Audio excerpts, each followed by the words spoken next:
Hello and welcome to the 19th edition of the India Business Leader Awards Jury Deliberation. I'm Shireen Bhan and it is my pleasure and honor to introduce you to the IBLA jury for 2023. We've had a very high-powered discussion and jury deliberation that's just ended. You will have to wait a little bit longer to find out who the winners are of the India Business Leader Awards, but we promise to keep the suspense going. I can tell you that it is an outstanding list of achievers that will be recognized at the India Business Leader Awards. Without further ado, the IBLA jury for 2023, the chair of IBLA 2023, Manny, Maceda, thank you very much for joining us here this evening. Shah, Srinivasan, Abhinav, Bindra, Zarin, Daruwala. It's been an absolute pleasure to have you here with us on the jury. And to my right, Rohit, Jawa, Anish, Shah, Mithun, Sacheti, Nikhil, Kamath, and Sandhya, Devanathan, of Mehta. Thank you to each and every one of you for being here with us this evening. Well, as we usually do at the end of the India Business Leader Awards jury deliberation, we talk about the road ahead for India. We have, of course, seen a great degree of resilience. We've come off a very sharp recovery in India. But what we're now talking about the road to resurgence. What will be the mega themes, the bets that these leaders are going to be making? What do they see as the drivers for growth, the growth accelerants? That is what we are going to be discussing and debating here. So, Manny, Maceda, to you first. As you speak with domestic CEOs here in India, as you speak to global CEOs, what has worked for India in a post-COVID, in a post-pandemic era? And more importantly, what do you see as the big themes driving growth going forward from here? Thank you for having me, and it's a pleasure to interface with all these great jurors. I think this is such a great time for India. If you look outside globally, so many forces in the world are creating tailwinds for this country. The world that had been building for a truly global, seamless economy is now deglobalizing to some degree, Shireen. We have to build different kinds of supply chains. We have to think about which countries are allied. And that creates opportunities for India as the world continues to decarbonize and try to build a transition towards greener energy. That creates opportunities for India. And as the world continues to go down the path of digital transformation with a current next wave of capability, that creates opportunities for India. And I've watched just in the last week that I've been here that the Indian business community as well as the government is enabling capture for all of these opportunities to create both opportunities for inside India resurgence, but as well as helping India play a place in this world that's much more meaningful than it's been. So it's a really exciting time. An exciting time for global investors who are looking at India. And you pointed out some of the key themes that are working in favor of India: deglobalization or reglobalization, decarbonization. Of course, you didn't add demographics, but I'll add demographics to the table as well. But, what is the big risk that global leaders are concerned about? And that doesn't mean India specifically, but, you talked about allies and wanting to do business with your allies and the geopolitical factors that are now coming into force and coming into play when economic decisions or commercial decisions are being made. How much is that weighing on what's happening within the boardroom today? It's a different world, candidly, in terms of how company boards are making decisions both outside and inside here because of what's happened in the last 5 years that we've all lived through. Not just the global pandemic that upended how we work, how we live, but global conflicts. We didn't predict 2 years ago that Russia would invade Ukraine and that this war would still not be resolved.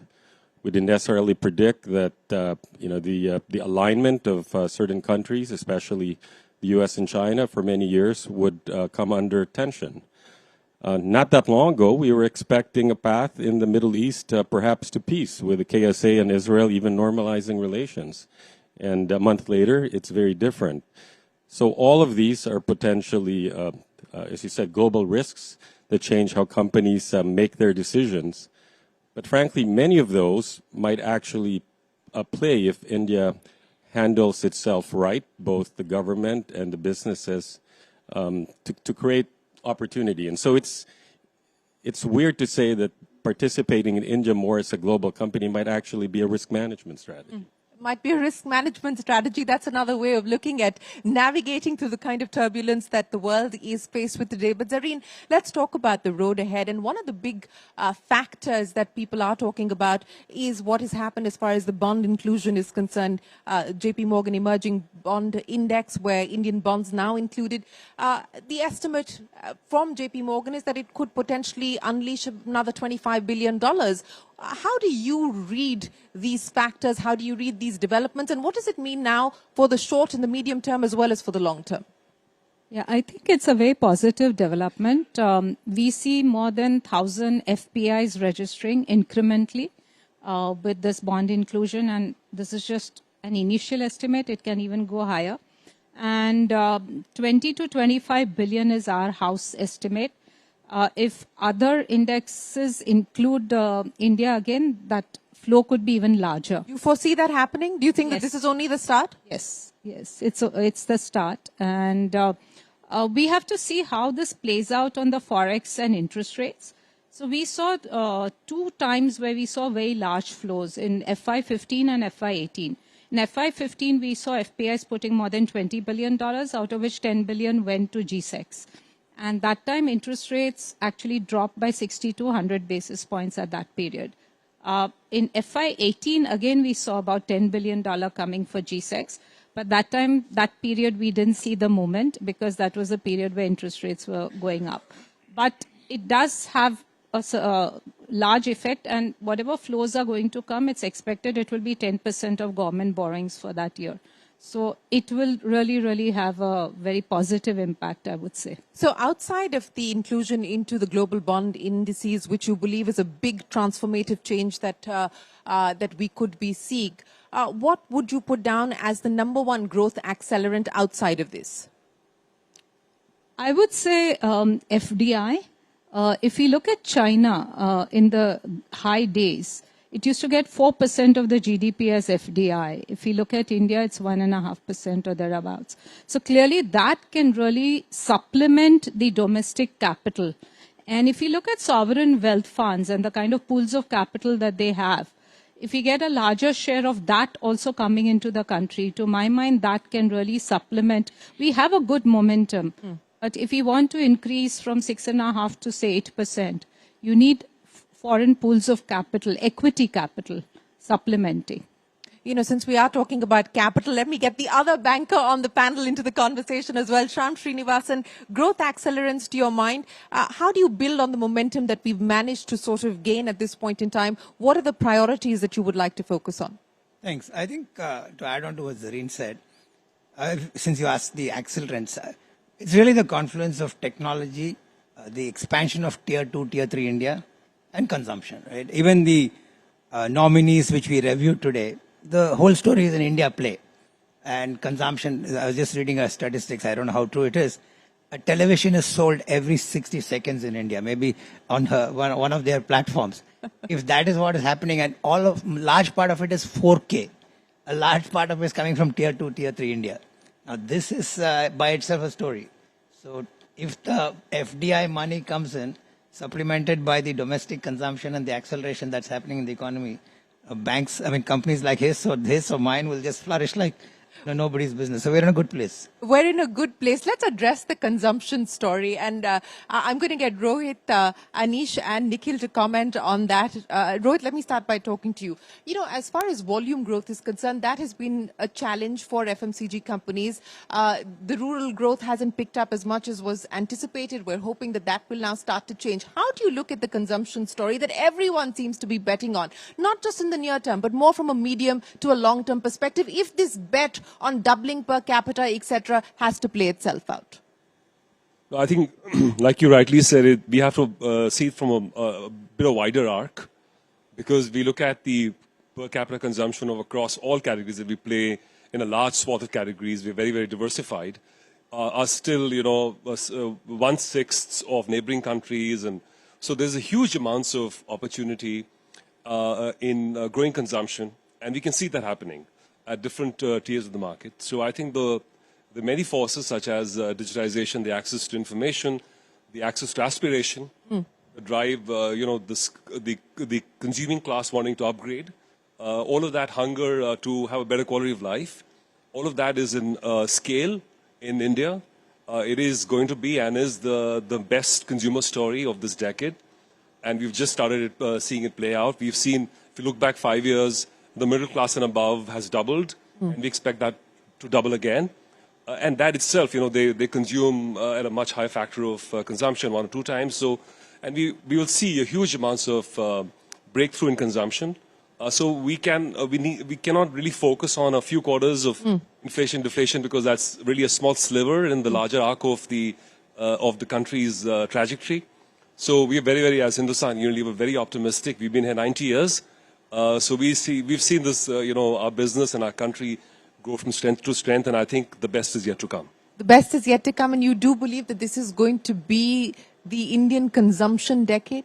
Yes, I do believe that. And I have some experience of seeing other markets in the last 10, 20 years who've been through, who've gone from, a few $1,000s per capita to middle income and so on and so forth. I think I can already see those trends. In fact, some are even faster, because what's happened on digital democratization is amazing. Because today with mobile phones, vernacular, everybody, nearly 1 billion people have access to the same information, the same aspiration. They can buy things on the same platforms. They can consume media.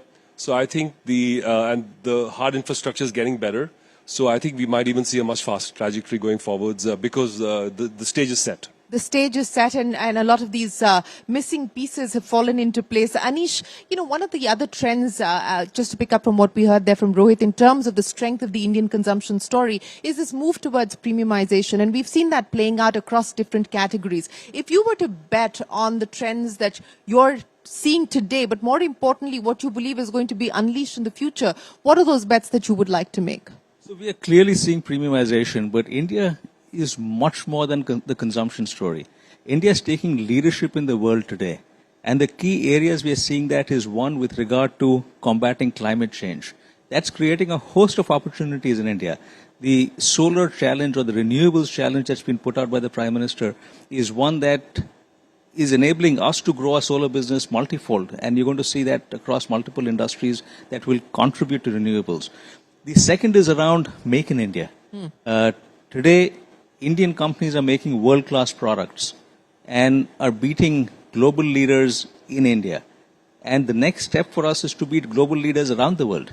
So that's another big step forward. But let's address this issue about making in India for the world and taking Indian brands global. Because if you were to take a look at the global pecking order in terms of Indian brands going global, it doesn't look very good. So how do you make that transition? What will drive that transition to actually be able to get to the global pecking order in terms of aspirational brands as well, not just make in India as a contract manufacturer? So it is starting to happen. Mahindra tractors today is #1 globally in terms of volume. And in multiple markets around the world is starting to gain significant share and starting to get into the top 5 and top 3. As we're looking at automobiles, our SUVs today are now being taken to a few key markets globally. And we aim to get to a 15 to 20% market share in those markets, which is not insignificant. And then beyond that, we'll go to other markets around the world as well. So that process has started already. It's not that something else needs to happen. I think we've got multiple Indian companies, not just Mahindra, making products today that can stand up to anyone in the world and be able to go there. So to me, that is a very significant change from what we've seen in the past. Okay, significant change. And in terms of the export ambition, export aspiration, you believe that there's a lot of appetite and a hunger to do a lot more, and we will start to see that happen more and more for different companies across different categories. We are clearly going to see that. And the third area I would look at is technology, because we've been the back office of the world for a long time. But as we look at startups, and we've got some of our startup leaders here, as we look at IT services firms, as we look at the India stack that's been put in play, India is starting to take world leadership in technology.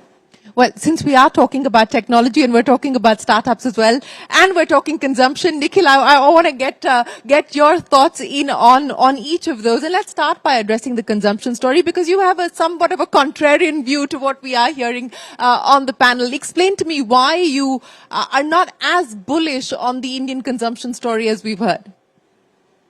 Well, firstly, Shireen, I don't have a listed company, so I can afford to be contrarian. But the world is slowing. I think on the back of higher cost of capital, the US is slowing. We've seen Europe slow. India might be slowing lesser than them. And I think everything is relative. From a global lens, they look at India in a very sanguine manner by comparison of how much they are slowing. So we might be slowing a little bit in the last couple of quarters, but I don't think we're doing as badly as the rest of the world. For many reasons that holds true. To a large extent, I think the way the India story has been sold to the world by the incumbent government, the narrative that has been set has really helped India. So I think, kudos to them for having created that over the last decade. Interest rates in America might have gone up 1,500%, but they have also gone up in India, and especially in the last few quarters. Even if we have not seen the effect of that on consumption truly yet, if interest rates stay here, starting from real estate, I think across sectors, we will see a higher cost of capital leading to some kind of a slowdown in consumption. So I think that's bound to happen if it's not happening. But as long as we continue to do relatively better than the rest of the world, I think we'll be fine. Okay, so it's really about relative performance. But, outside of that, if I were to ask you today, the same point that I was making about growth drivers, growth accelerants and growth catalysts, what is it that you would put your money on? And you are putting your money on many bets today. So what is it that you would put your money on? You mean sector specific? Sector specific themes that you would bet on. Well, we do have a problem here. When we are looking to invest from an India perspective, I think we need as a country to spend so much more money on research or allocate a significantly larger budget towards research, because so much of the IP creation is still happening outside of India. And I would say that across sectors, across anything that I might be investing in, India has to move away from that place where we are doing what the West did. I would not say, plagiarizing it, but replicating it in a India-focused manner and tweaking it to do better. But we need to really focus on more IP creation happening in India. Personally, the sectors I'm looking at is, since we have the auto guy here, I think EV transition seems to be happening. I don't know if the incumbents, the large guys, will take the market share, or will it be the new guys like the Bangalore-based Ola or Ather? I think that's an interesting battle. Anish, who's going to walk away with the pie at the end of it? Will it be Bangalore boys, as Nikhil puts it, or will it be the incumbents? All I can say is we have 5 outstanding electric vehicles starting next year.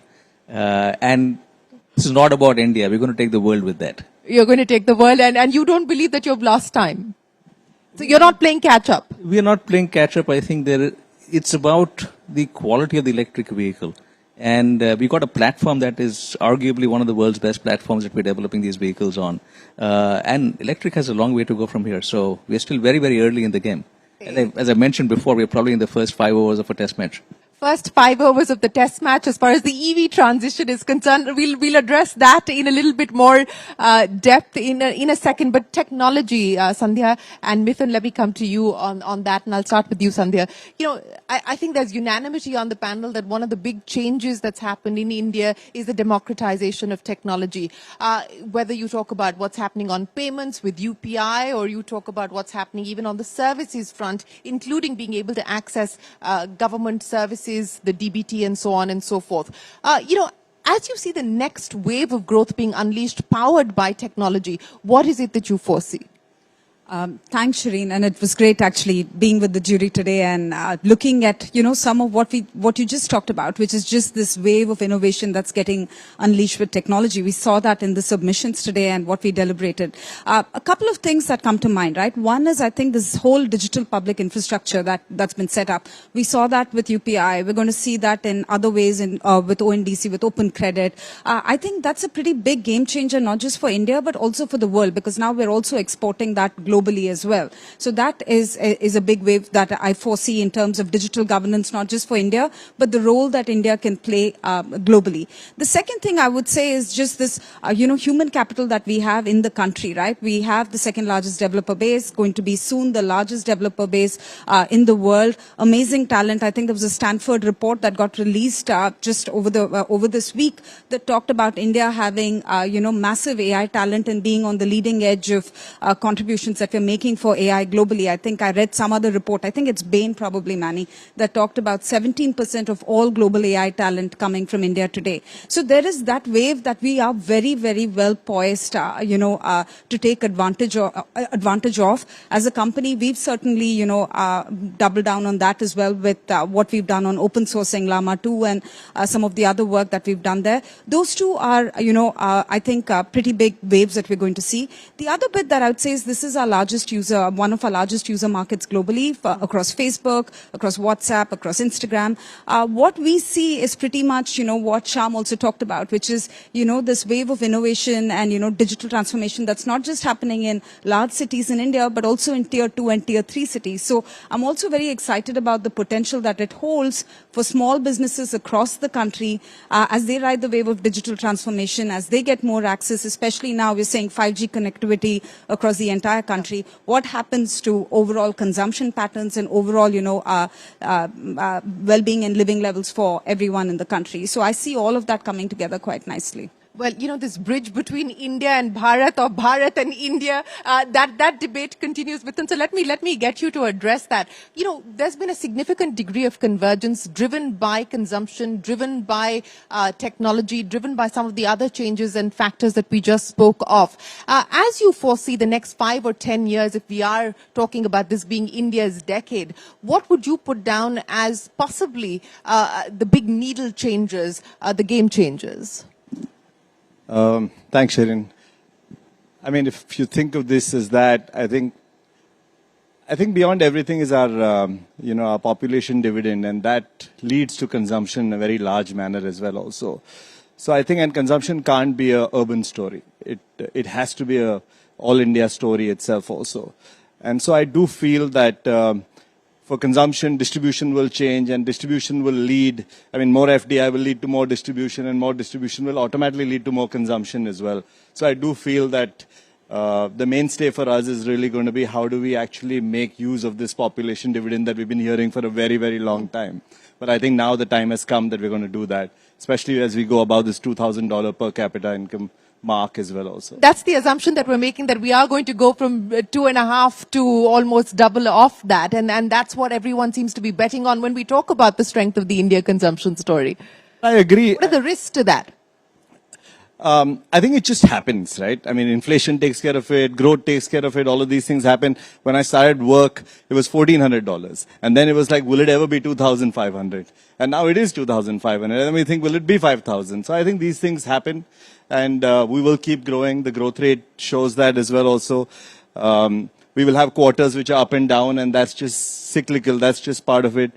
I think there's just so much focus on one country right now, and which is India at this point, that I feel the universe aligns sometimes and it makes things happen. And I believe that this is our time and it's going to happen. It is our time. Manny, Maceda, speaking about India's time, and from an FDI perspective specifically, which are the sectors that look ripe for more foreign direct investment to come in? We've seen a fair degree of interest from private equity, a lot of control deals happening as well. Which sectors look most attractive from an FDI perspective today?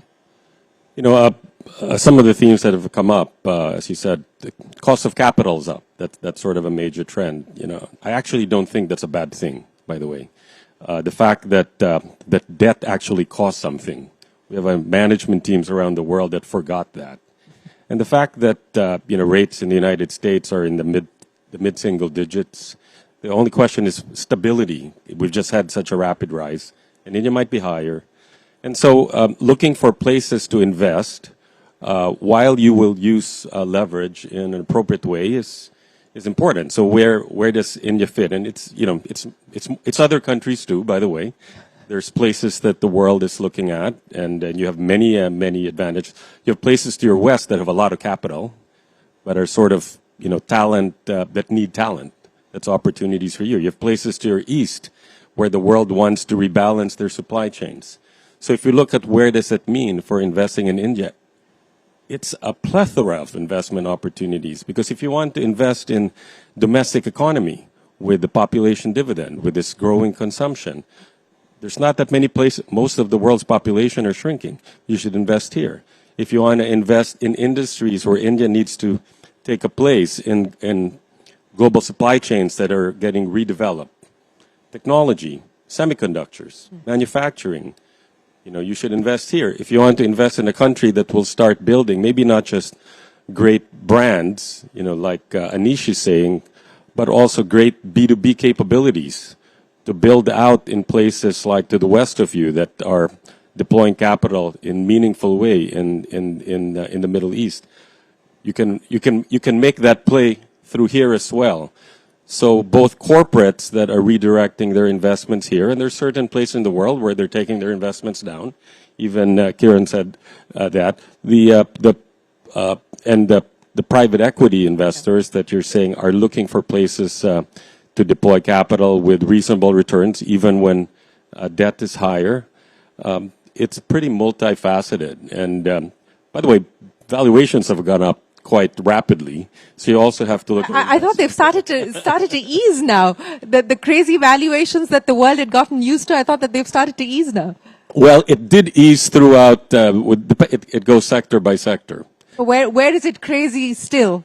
Well, I'm saying India-specific valuations are high because people are already looking at this. And obviously, I'm from the Bay Area. Anything that says AI or generative AI right now, we used to think about revenue multiples. It'll correct. There's also a lot of hype going on, but the interest in this country and other countries as well is as high as I've seen. Well, that's good to hear. Abhinav, I want to, broad base the conversation a little bit more, because everyone's talked about talent, everyone's talked about the opportunity that lies ahead, and how the world is looking at India today.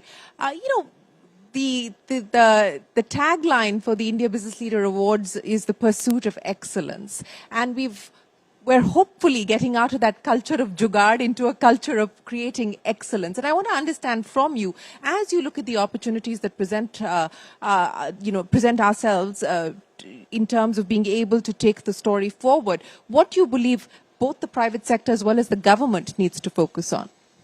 Well, I'll talk specifically about sport, and I think that this nation needs to embrace sport's larger role. So far, we've only looked at sport from the point of view of our athletes winning medals at different tournaments or the Olympic Games, etc. But I think the real power of sport really lies on how it can contribute to nation building, to society, whether it be health. We have the youngest population in the world, and every sector must embrace sport in a more meaningful way in order to make our population more healthy, because that will also have a very positive effect on the economy as well. Education, the education sector is going to be disrupted with AI, for example. But AI cannot teach our young kids values. And the role of sport in imbibing values is going to be significant going forward. So education has to also embrace sport in a much more meaningful way. We're all the time talking about women's empowerment and gender equality. There's no better way than finding role models in sport to break those glass ceilings and to break the different stereotypes. We're all talking about the economy. We have the Cricket World Cup going on, and we're hearing of a number of 2.3 billion influx into our economy just because of a sporting tournament. So the role of sport there is meaningful. In India, there's so much talk about smart cities. The role of sport in building sustainable communities is going to be huge, because you have to integrate sporting infrastructure as well into it. And finally, there is no better activity than sport to unify, to unite our people. So what I'd really like to see going forward is, sports' larger role. So far, historically in India, sports developed in silos. What I'd really like to see is, different sectors coming together and embracing the power of sport in a much more meaningful way. Well, speaking of sporting opportunities, the possibility of an Olympic bid in 2036. It's not a possibility anymore. The Prime Minister's he already. said that, yes, we're going to do that. Whether or not we win it is a separate story altogether. But do you believe that could unleash the kind of opportunities that you speak of? Of course, I think India will host the Olympic Games. The only question is when. But we can't look at the Olympic Games as an event which will be held for 2 weeks and that's it. We have to embrace the larger role of sport to make a meaningful legacy out of this major event and to see how the Olympic Games can act as a catalyst for development in many areas and really embracing sport in its larger context. Absolutely, not looking. You also need to win the gold in cricket in LA, please. That I think we have a good shot at. Yes. For that, 19th November we'll be lifting the cup. Do we need to vote on that? It'll be unanimous. I think that's a clear vote there on that. But let's address some of the issues. And Zarin and Shyam, I'll start by talking to you about private capex, and that continues to be a challenge. While we have seen signs of private capex picking up, not to the kind of expectation, the government's expectation, or even the private sector's own expectation. Srinivasan, when do you see this much needed, much talked about private capex recovery shaping up? I'm not sure I entirely agree that it's not picking up. Maybe the rate of pickup is probably yes. The rate, yeah. But I think there are signs of it. I've mentioned on a couple of other occasions. If you take the last, say, 4 to 6 quarters of banking credit growth or growth in credit, it's in the high teens. It indicates that there is demand, and if there's demand and utilization is 70-75%, you are going to see capex coming in, and sector by sector, I'm seeing it happen. There is credit demand. I know Zarin would endorse that. But, probably the expectation is that it will all come in one gush, all on one day. But we are seeing it happen. And the outlook for the coming quarters, year out, looks like it will be picking up. So if credit is growing at 16, 18, 15, whatever that, in the mid to high teens, and the bigger banks are seeing that and it's sustained, you are going to see capex picking up. Infra, alternate energy, roads, healthcare, hospitals, hotels, tourism are all fueling this at scale. And we've just heard about consumption. If people are buying TVs and refrigerators, somebody has to manufacture it, right? And if it's happening, mobile phones. Yeah. I do think it's happening. Maybe the expectation that it will be so rapid, but I'm convinced that signs of it is visible. And sustained credit growth in the period ahead will only sustain this. Zarin? So, Shireen, we'll be adding one India in the next 8 to 10 years. So, to expect that private sector will not grab that opportunity, I think it's only a matter of time. As we had seen, capacity utilization was low, and now it's coming up. So, we see that inflection point typically at 75-80% of capacity utilization. But having said that, I think the core sector, we are seeing major capex happening, steel, cement. Okay. The other big capex we are seeing is in transition finance. The whole transition story is playing out. We're seeing a lot of clients looking at alternate ways to sort of decarbonize. And then the whole ecosystem around EVs, the electronics space, we are seeing a lot of that play out also. So I think it is inching up is my view. Since we're talking about these transition periods and these transition stories, let's use EV as an example because, Anish, you're betting on it. Nikhil, you're betting on that story as well. What are we talking about? Are we talking about 5 years, 10 years before we actually... today, just take a look at the two-wheeler EV market. It's still 80,000 units for the entire industry. So what kind of time periods are we talking about by when you believe that this transition is going to be meaningful? Anish, I'll start by talking to you. I think it will depend on category and mobility. Two-wheelers and three-wheelers will be the first to transition quickly. Our three-wheeler business has gone from 0% electric to 52% electric in 2.5 years. It's literally grown more than 5x in the last 2 years. As we look at four-wheelers, it's going to take longer because charging time has to come down to create greater infrastructure. But there again, electric cars are going to be far better as we look at born electric vehicles than ICE cars. So a lot of consumers will want them. I've test driven some of our new electric cars coming up and they're phenomenal.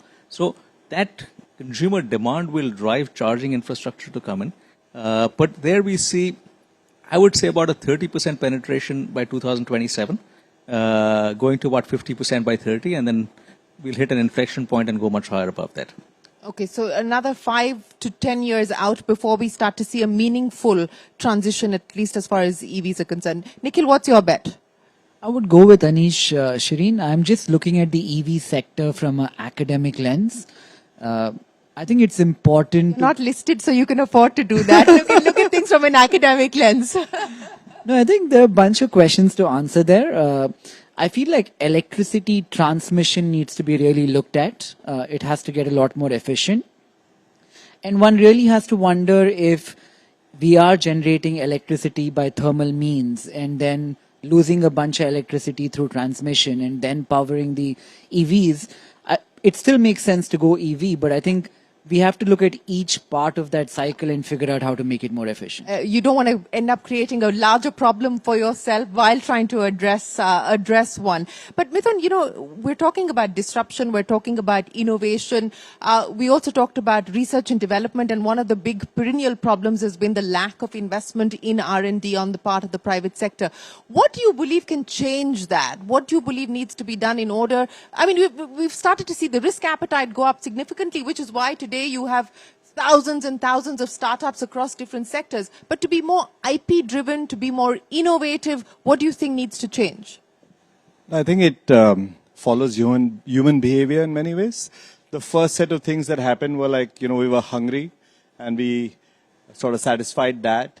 We're getting more discerning. And now, you know, whether take any of these leaders talking about global or globalization, none of that is going to happen till you're not discerning. Because you sort of solve for your own hunger, and that's what India did, solve for its own hunger. And now, not only the Indian audience, but also the global audience, everybody wants us to become more discerning. And the business leaders also become, as you get more discerning, you do more R&D as well. Also, I felt that in our own case as well. Now you're going to have the second generation of startups as well also come through. And they're not going to solve the American problem in India or build a business model for what happened in America and sort of do that here. We're going to build either for the rest of the world, or we're going to solve for India-specific problems.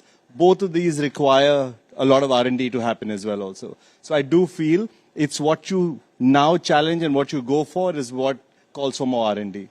Yeah, you know, and we're seeing that happen in India. We've got companies setting up their global capability centers here. Most MNCs are actually doing that, Sandhya. You know, this cross-pollination of building for India's problems, building for the world's problems from India. How are you seeing this play out, and what do you believe could be the next wave in this effort?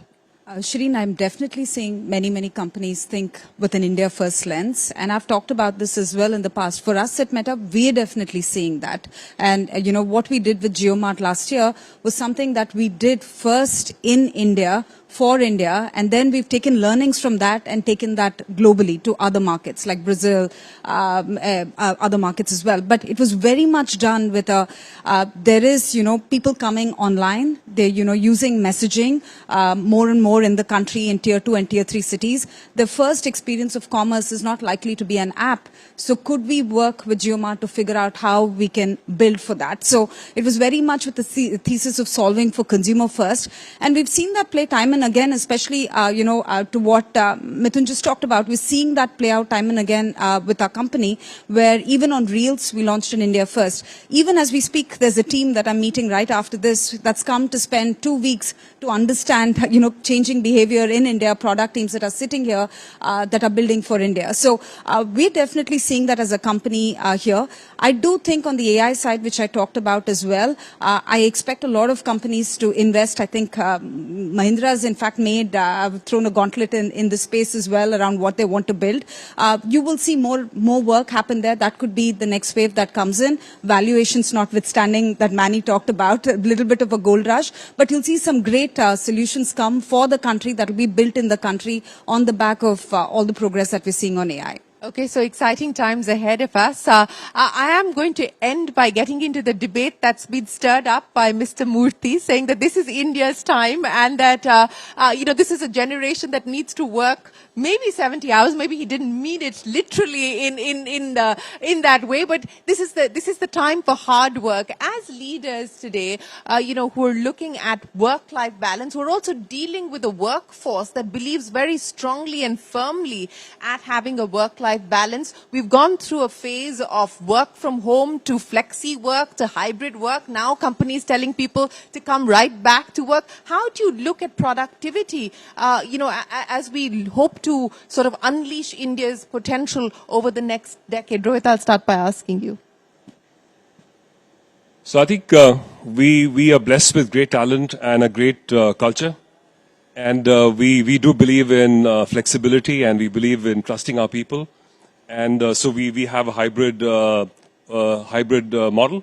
That said, we judge people by outcomes, not by number of hours they put in. I think our people do work very hard. I must say, even we don't count it, but we know that they work very, very hard. And there's a whole spirit of driven to achieve something that's above the excellence, and it's just how our people are wired. But that said, we also value equally mental well-being as a very important ingredient to making sure we have a healthy workplace. And we have many, many years of tradition of having infrastructure that supports that conversation. We are open about it.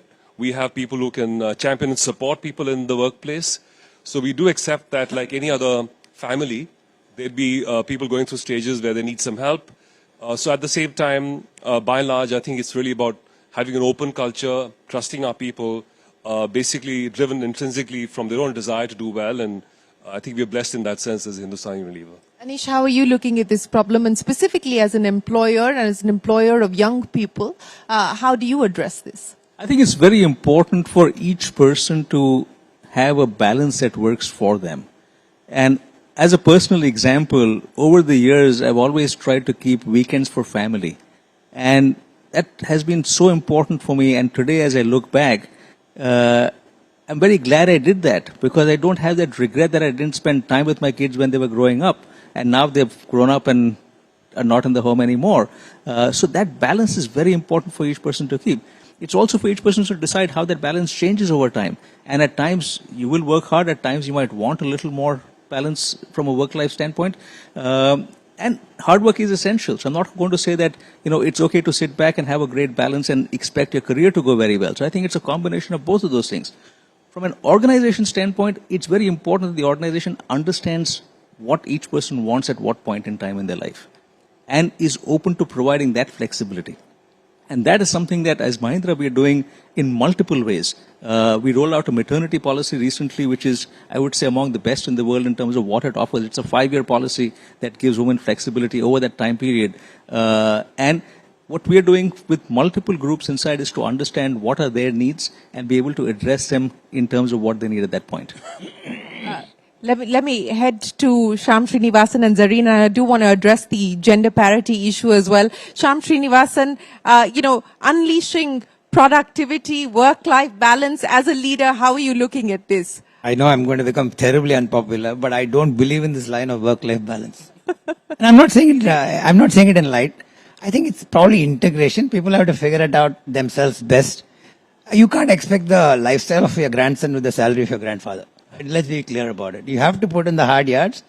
Find the best way to do it. Do it at home, do it at work, where the location agnostic. But to believe that I will not put in gone are the days of entitlement. You can't sit back and expect everything to come to you. So I have long maintained the case that you have to put in that effort. Be smart about it. And don't get fussed about work-life balance. I think this 9 to 5 and then I'll go out. You can't be happy in your personal life if your professional life sucks or the otherwise. Right? We are human beings. You can't distance yourself from yourself. So we have to come to terms with that. I know many youngsters struggle with this idea of how to resolve. I think institutions, like both of them mentioned, have created enough platforms to advise, guide, coach, counsel. And we must do that continuously. But I would strongly, whether it's 70, 67, 60 hours of work is not relevant. I think you have to believe that You have to find the best integration between these two and give it everything. If you want the results and if the passion is not there, do something else. Yeah. Fair enough. Zarin, especially, to ensure that we have more women in the workforce. I'll just add, sorry, Yeah. we have 41% of my workforce is women. Well, right? And I don't know. That's good to hear. A big round of applause to you. And we hope that we see more and more organizations moving towards gender parity. But my women are very happy at work. Yes. So we have certain policies, and now we have paternity leave. So even that is something that most organizations don't have. We have introduced, but we have creches in our buildings. So, for example, in Bandra Kurla Prime Place, we have a creche. So we have the support system for women. And I mean, if somebody is having a personal issue and wants to work from home, it's fine. But it's more about supporting the person at different stages is what we focus on. Yeah. May I add something yes, here? please. I'm actually hopeful about this for your nation. I've watched the evolution of the workforce in many different countries around the world, and sometimes it hasn't worked out so hot. But the fact that you still have a population dividend that is willing to have aspirations, have a reasonable amount of hard work to achieve that, and with a generation that hopefully is also looking to have values that are consistent with what we're trying to save. Climate, electric vehicles, diversity. If your young workforce, that is the fastest growing population at the scale in the world, gets the balance of all of that right, that'll be a real source of competitive advantage for India in the world, because others haven't gotten this right. Well, so let's ask the younger people on this panel for their views. And yes, Sandhya, you've got the mic already, Yes. waiting to start. So go ahead. Look, I think we have to go back to, if we want to be an $8 trillion economy, it's not going to come if women aren't equally participating in that, which means we have to build the support systems that enable them to participate in the workforce equally. And that's not, I'm not saying 70 hours is good or bad, but I'm saying the system has to work for everyone. It has to work for, people taking care of young families, men and women, right? Not just look at a work lens. I know certainly, for us as a company, we've invested a lot in terms of the policies we've rolled out. So we have both maternity and paternity leave. We have bereavement leave. If you have had miscarriage, the support there. So we also believe in hybrid work. So we've really invested a lot in making it easier for people to be productive even when they're working from home. So I think all of that comes back to what we measure. As a company, we measure impact in terms of what we're delivering. So I don't think it comes back to the number of hours. I certainly think that if, I was a young mother a long time ago, but, I'm glad that I stuck, and I'm glad that the company that I worked with had policies that enabled me to stay in the workforce. That's the thing that we should be measuring, not whether you're putting in 70 hours at work, whether, we have everyone participate and not drop off over the course of the years. So, Nikhil, we've gone from moonlighting now to work-life balance, which is stirring up all sorts of debates and conversations. Your point of view as a young entrepreneur and investor. Shireen, there is so much virtue signaling in the world. We saw earlier that ads have started doing it as well.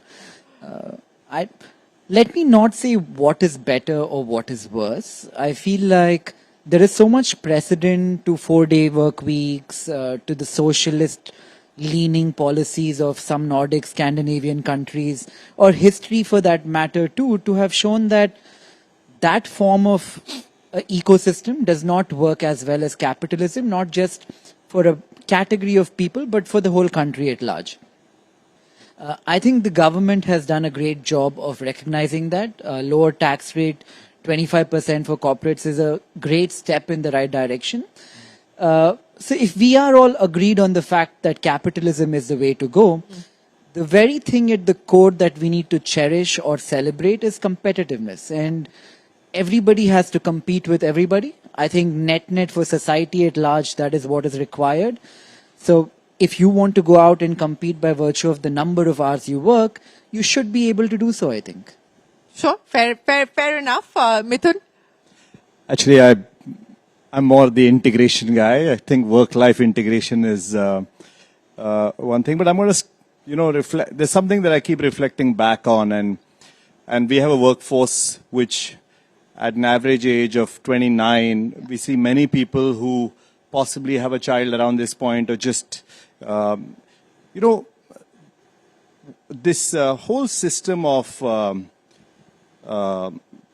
when you get promotions and you go up as well also, it puts you on a race. And that's what creates, I feel, a big chunk of problems.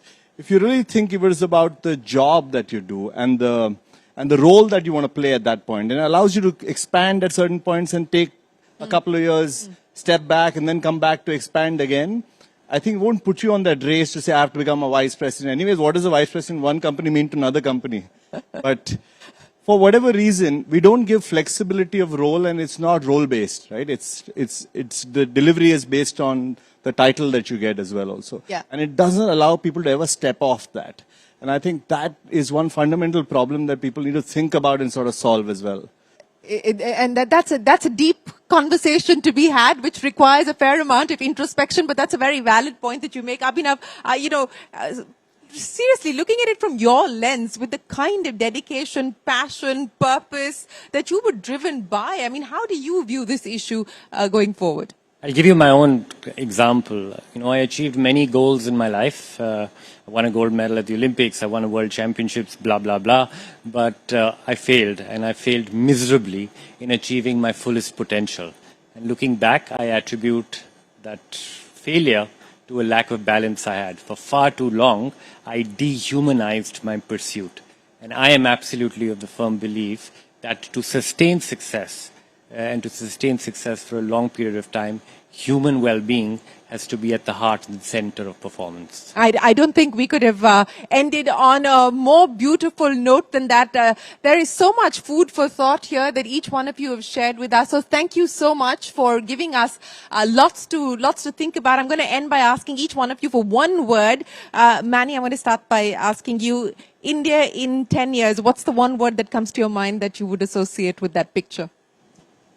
Important. Shyam? Don't give me one word, I'll say one sentence. The IPL statement goes, if talent meets opportunity, India is that. Talent has met opportunity. So India has got a bright future. Abhinav? Sport.